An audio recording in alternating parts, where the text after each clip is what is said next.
Hi, my name is Chris Womack. I'm your police chief here in Douglasville, and I want to welcome you to this edition of the Police Report. Really excited about today's show because we have a very special guest that have taken time out of their personal schedule to come over here and spend some time with the citizens of Douglasville today, and particularly out at one of our local high schools. Been visiting over at Lithia Springs High School, and that's Mr. J.TOM Morgan. Welcome to the show, sir. Thank you, Chief. Thank you for the invitation to be on your show this afternoon. Well, we're proud to have you. I tell you what, you're not only a fixture here in our community, but you've been around the Atlanta area for quite some time. Tell me just a little bit about how you got into your profession and what led you to, I know what's got to be a calling, just like police work, to do what you've done as a district attorney for so many years. I know it wasn't for the pay.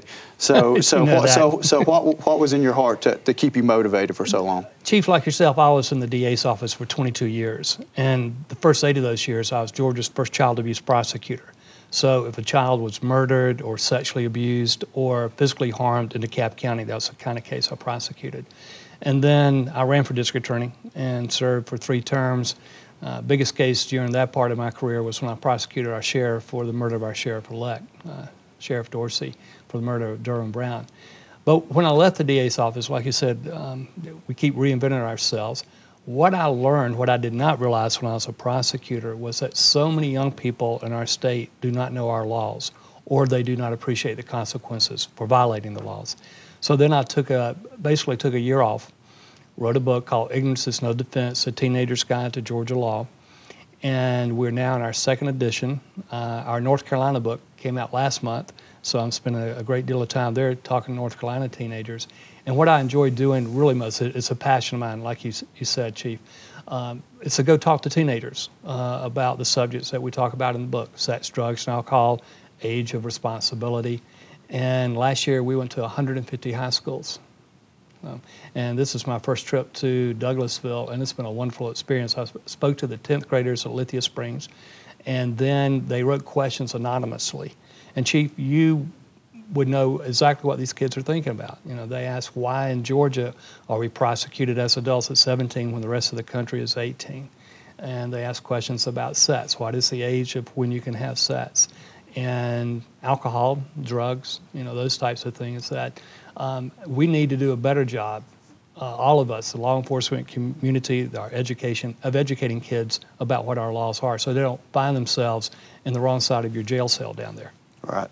I'm going to put you on the spot for just a minute because there's, even as law enforcement, I know sometimes it gets confusing. We get this question from parents a lot about wanting them to help them understand how somebody is prosecutable at the age of 17 in the state of Georgia, but yet parents are still financially responsible. I think it's till 18. Could you help explain that a little bit? Chief, I wish I could explain it. In the back of our book, I took a timeline. I looked at every birthday from birth to 21. And in Georgia, you make a good point. In Georgia, our students are held responsible as adults at 17 for criminal prosecutions, but they're not emancipated until they're 18. And you know, Georgia's only one of 4 states in the country where that happens. For example, I represented a young woman who was 7. She just had her 17th birthday for shoplifting. Had she been in the state of Alabama, she'd still be a juvenile because there you're not an adult until you're 19. And parents and students are shocked. I mean, it's something that you and I know because we've grown up in law enforcement. You're an adult at 17. But what I didn't realize is that the rest of the world doesn't realize that. Yeah, I noted that you go out and talk to these young people a lot of times, and they think they're still at home and they're still living under mom and dad's roof, so they don't think themselves as being an adult even though they're already 17. And unfortunately, if they get themselves in a situation where we're having to come and talk to them, we don't need their parents' permission anymore. And they don't understand that you don't have any choice. Your officers don't have any choice. If they're 17, you've got to book them in as an adult. And I can tell you one thing that I think a lot of law enforcement, particularly young law enforcement officers, really get frustrated is when we're dealing with juvenile offenders and we're taking them in, we're booking them in. For some of them can be for serious crimes, even up, say, auto theft. And, you know, when we simply bring them in, we have to call juvenile intake. And it's not up to that officer who's sitting there dealing with his kid, threatening to whip his mom, threatening to whip his dad, and you too. And then, you know, we sometimes get in a situation where we've got somebody on the other end of the line saying, well, sorry, they don't meet this criteria to detain them, so send them back home. It's got to be very, very frustrating. I think in that thing we need to reinvent is our juvenile court system. I think the judges, the social workers, and the lawyers involved are way overworked having to deal, and officers too, with some very frustrating situations. And sometimes, it's very sad, sending the kid back home is the last thing that a kid needs. I know early on in my career, one of the things is, I'm sure you've been around law enforcement, you're familiar with the DARE program. And I had the privilege of starting that program out here in Douglas County back in 1991. I was the first DARE officer we had out here. And I found it so rewarding to go out, and I see so many young people, even as young as when I was doing mainly with fifth graders at the time, that these young kids have been in situations already at 10 years old that I never as an adult had even faced. And you know, so I think a lot of times if I can get these young officers when they come into this field to show them, hey, you can also show a little compassion, because a lot of times when we're dealing with these young people, they're in situations that we've never dealt with, you know, because of our upbringing or the situation in our household. Maybe they've got a whole different set of circumstances that's causing them maybe to act out in the way they are. Have you seen that? Yeah, absolutely. Last week, and then the New York Times had an article on the front page of the paper, so I didn't feel like that we were the only ones struggling with this. I had 3 sexting cases, and these were cases where middle school students, girls, had taken nude pictures of themselves and sent them to their boyfriends. And what these young girls did not understand are 2 things. One, it's a felony, even though they can be prosecuted as a juvenile, because it's child pornography. The other is, and that's what I was impressing upon these young girls, is that once that goes out on the internet, it's there forever. It goes viral, and there's no way to bring it back. I'm working with the GBI on one of these cases where the young girl is now 17, and she had sent these pictures out when she was 14, thought that was the end of it. You know, she's broken up with her boyfriend. All of a sudden, now they're all over the internet again. And, you know, but you make a very good point. Our kids have access to technology that you and I never dreamed of. And with that comes some real dangers. And I don't think they think about the long-term repercussions. A lot of them have trouble thinking about the next day, much less next year, with these situations that they're getting in. Yeah. And that's unfortunate. Like when you were growing up here in Douglasville, I'm sure there may have been an occasion where, for example, somebody's talking a little too long to your girlfriend. You know, you and I would walk up to them and say, hey, let's meet after school. Well, what happens today is that student pulls out his cell phone and he sends a text message, I'm going to kick your ass. Well, as you know, as soon as he hits that send button, he's created a terroristic threat. And police officer looking at it, school resource officer, administrator looking at it, you know, the kid's committed a felony. And again, I think it's a impetuous moment. They're not thinking about the consequences. They don't even know what the consequences are, because our generation really has not done a real good job of educating them. That's what you and I are trying to do now. Yeah, and like you said, just the fact that they're exposed to so many more things, and there's so many more things accessible to them. I think just a simple act of violence is portrayed so much more in our media, in the movies, in television, the things that they see, the games that they play.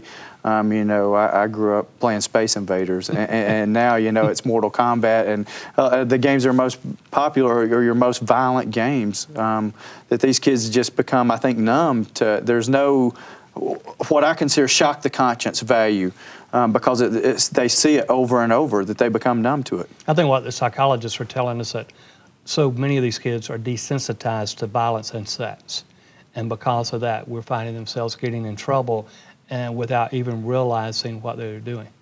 How many times do you see, too, that now it's no longer mom and dad that's dealing with the kids, but it's grandmom dealing with the kids? I mean, how many kids are being raised by their grandparents, and sometimes great-grandparents? I work with a group in Atlanta. It's supporting grandparents who are raising their children, and it's tough.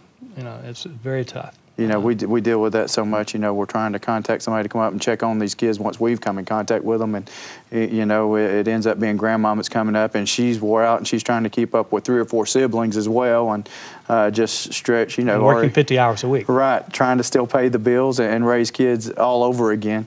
You know, but also I've heard about this book that you've written. Tell us a little bit more about this. Ignorance is no excuse. What I did, Chief, as I said, I took a year and I looked at every criminal statute in Georgia that I found impact young people, teenagers and college students. And I rewrote the law in a way that teenagers could understand it, and then illustrated it with actual cases. I mean, obviously one of the cases, famous case from Douglas County, is in there, the Janarlo Wilson case. And then the best advice I got was to get a focus group of teenagers to read it. And they said, J.TOM, we don't like your book. And I said, why? I said, it looks like it was written by a lawyer. Well, timing is everything. There's a young woman, graduated #1 from her law school class, but she'd been a high school English teacher for 4 years. And so together we rewrote it, and it's now the most successful self-published book in the country. We've sold over 35,000 copies. Wow. So. That's quite an achievement, and it's a great tool. And you know, one thing that we're doing out here in Douglasville, in Douglas County, is our Youth Against Violence program that has been spearheaded by my partner, Deputy Chief Gary Sparks. And we're going to give you an opportunity this evening, before you have to head back out over to Lithia Springs to meet with the parents over there. We're going to tell you a little bit about what we're doing to try to educate the young people out here, because one thing that I feel is my responsibility as the chief out here in Douglasville is I don't want young people to say, I didn't know. Right. We want to try to educate them, and we want to try to let them know that this fight that they're in, and I really consider them being in a fight with all the pressures that they're dealing with that I never had to deal with growing up, that they're not in it by themselves, and police aren't their bad guys. I want to see them succeed a lot more than I want to see them fail. Absolutely, and I think the more proactive approach we take with young people, the better chance we have of keeping them out of those jail cells downstairs. I appreciate that, and I appreciate you taking time to come up here with us today. Tonight out here in Douglas County, you're going back out to Lithia one more time, and you're going to be meeting with the parents. Is your message or your delivery going to be any different tonight with the parents than it was for our students earlier today? Chief, the parents will hear exactly what the students heard, but I will step out of the box and address some of these laws that impact our kids, and also how they, as parents, need to get involved with their children, educating them about these laws. Great. You know, one thing I always try to stress to my parents, there's no such thing as the kids having their own business. If the kids are involved with it, it is their parents. It is their business as the parents to stay up in their business. Yeah, I explained to the kids today, you're not emancipated until you're 18. Until that time, your business is your parents' business. That's right. Is there any closing remarks you'd like to give to our City TV audience here today? You know, I just appreciate the work you and your staff are doing working with these young people, Chief.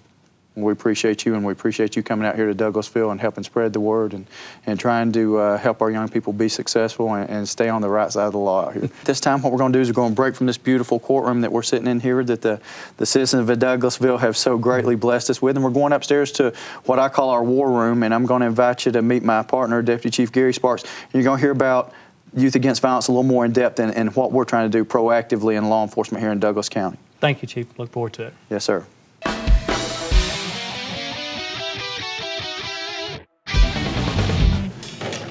Okay, like I was saying, this is a brand new facility. We've got about 91,000 square feet. Good gosh. And we have come a long way from what we were accustomed to at the old city facility. We have, of course, separate sight and sound holding for juvenile. A couple of juvenile holding cells there. Is it shut? Our book-in area. We don't house any prisoners here. If they're going to be more than about 5 or 6 hours, we'll send them on over to the county. Okay. We're just simply not set up to feed anybody. Yep. Well, you got a lot of holding cells in here for. Got several holding cells. We've got a bondsman interview room here. 2 bigger holding cells here are for our court days. We're running municipal court 2 days a week. These holding cells are actually for male and female for court prisoners. Right now we're averaging 25 to 30 prisoners brought up each court day. Now, do y'all do court in daytime or night or both? Day court. Usually runs from about 8 in the morning till we finish up somewhere about 6 in the evening. Of course, this will lead us right back into the courtroom here. Okay, so they can come right back. Directly from the holding cell, then back from seeing the judge, back into the holding area. Yeah, New South completed this facility in about 12 months. I was really impressed. It went really smooth. And actually, New South is who's teamed up with Turner Construction to do the new jail out here in Douglas County that they recently broke ground on. Yeah, double pull-through Sally Port. You can fit 2 buses in here at once. Our Sally Port area.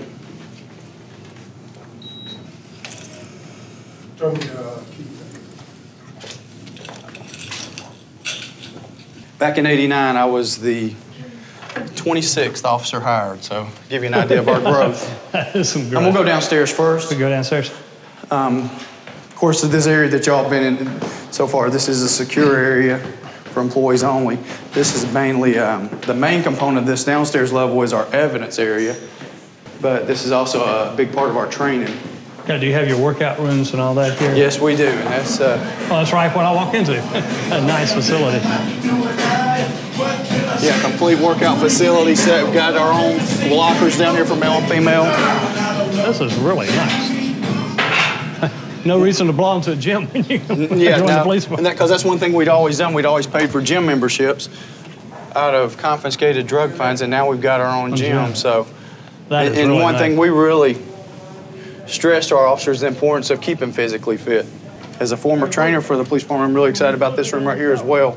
Oh, got about a 50-seat stadium-style seating classroom, video recorded, able to burn directly to DVD down here.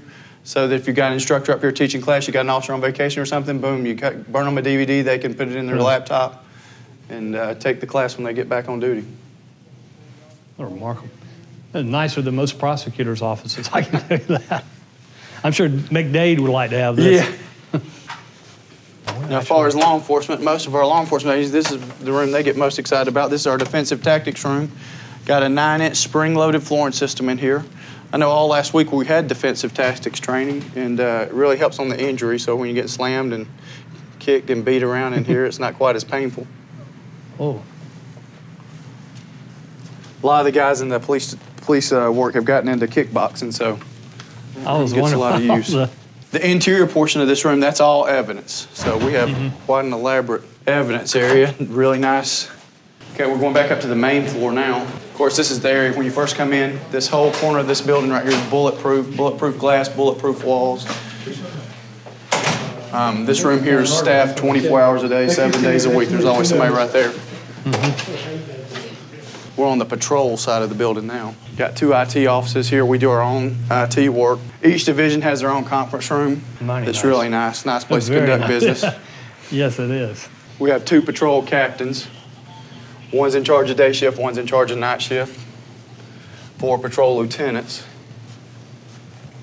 What do y'all have in the cars now? What technology?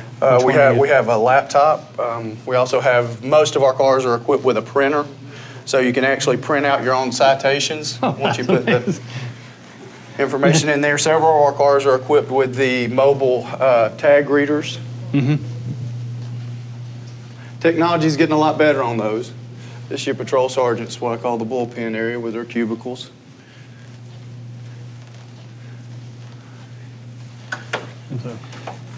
This is the patrol room. They can actually, patrol supervisors come in here, plug their laptops up. They can give zone patrols. They can give statistical data as to what crimes have occurred over the last 3 days or the last 12 hours. We use the OSSI software, which has a pretty good mapping system in it. I'm familiar with that. That's pretty amazing. All the tables are equipped. They can come in, patrol officers can plug up. The whole building's Wi-Fi, so as they take the reports in their car, it's all downloaded down to the hard drive when they come in here into the building. Okay, you're in the detectives area now. I have 2 elevators in the building. This is an employee elevator here that gives you access to the bottom level, the main. This is, currently we're running about 15 street level detectives. This is set up for about 24, so it gives us plenty of room for growth. Well, y'all have done good, Chief. This is remarkable. I've toured lots of police departments. I haven't seen anything this nice.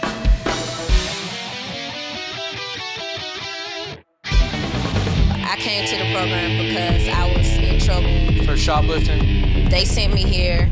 I got put on probation. And the judge referred me here?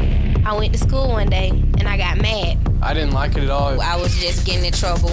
I was throwing desks, throwing chairs, cussing, pushing people. These are just a few of the stories we intend to rewrite. Hi, I'm Douglasville Police Chief Chris Womack, and this is Our Youth Against Violence. So we went out on this journey to start this Youth Against Violence program, and we decided to go into a 2-pronged approach: effective law enforcement and education. If they commit a crime and they fall up under that gang law, we will charge you to the full extent of the law. But on the other end, we understood there was an educational key that these young people and their parents didn't even understand about the law.